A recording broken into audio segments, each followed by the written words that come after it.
So you want to know how to prank and you want to make special zombie effects for Halloween. Well, I got Veronica from Gilroy Vlogs who made this with items from home, and she's going to show you how to do it right now.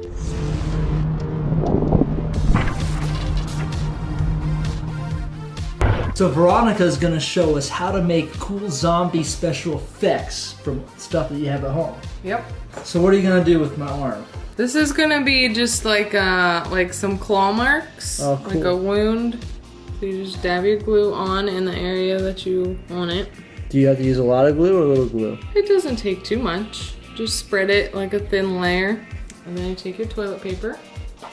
And it's best if the sides are ripped on the toilet paper and cover the whole area that you just...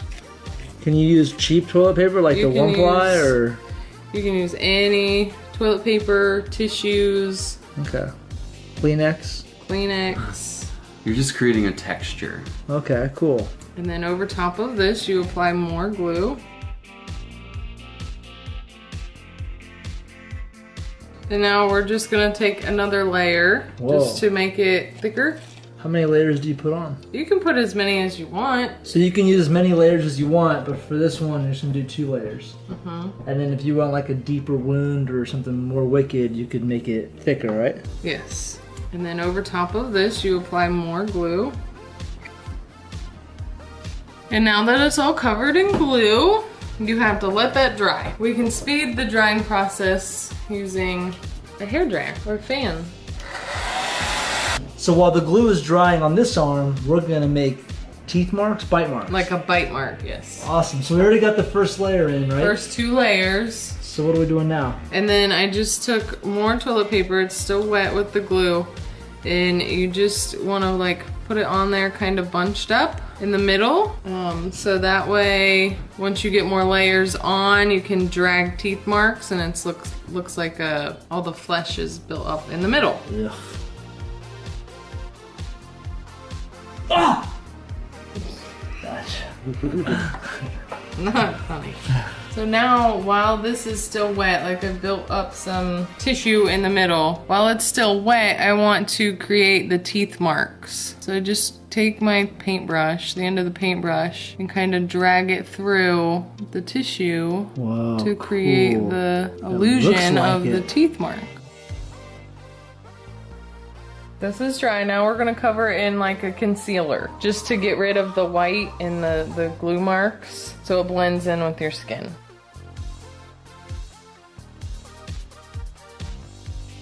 Okay, now we're gonna take this and we're gonna just create like cuts, like he's been clawed. So you just, don't do that. I did not.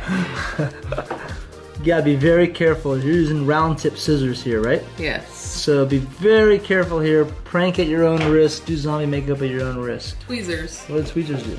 Just to kind of pull it up a little more so I don't actually cut you. And then you just want to make cuts.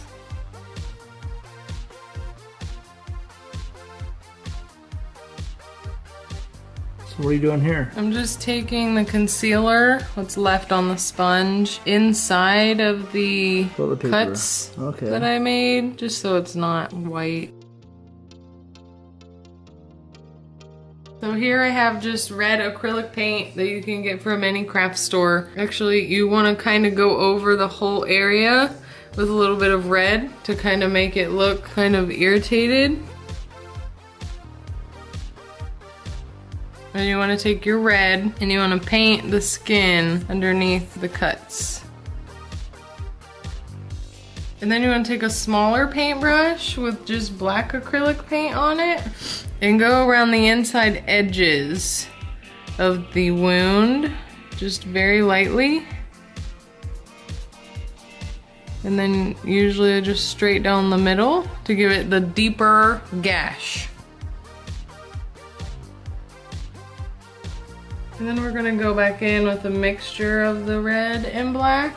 More of like a blood look, not too much. Too much paint is overkill. In this, you wanna just get in the cuts and up on the sides.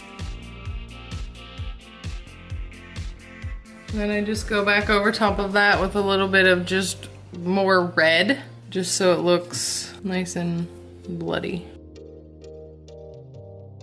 For the bite mark, we're gonna do the same concept and kind of redden the whole area around it. And we're gonna go inside the teeth marks with a very dark black. And then around this, I'm just gonna take a mixture of the red and black.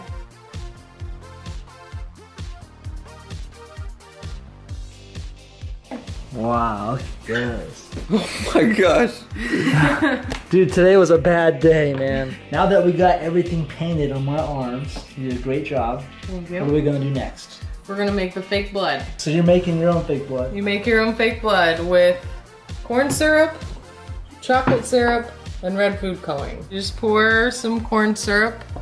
We're not making very much for today. Red food coloring, a few drops. You just mix it until it looks good.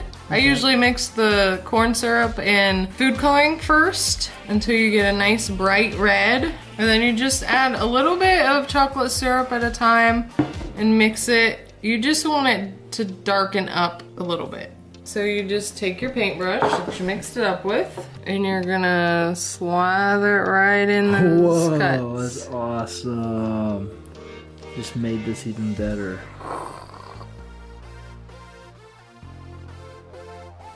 It stays on pretty surprisingly really well. Mm-hmm. This is probably better than a kit you could buy from the store. Voila. And you can put more in like the cuts to where it's like dripping out.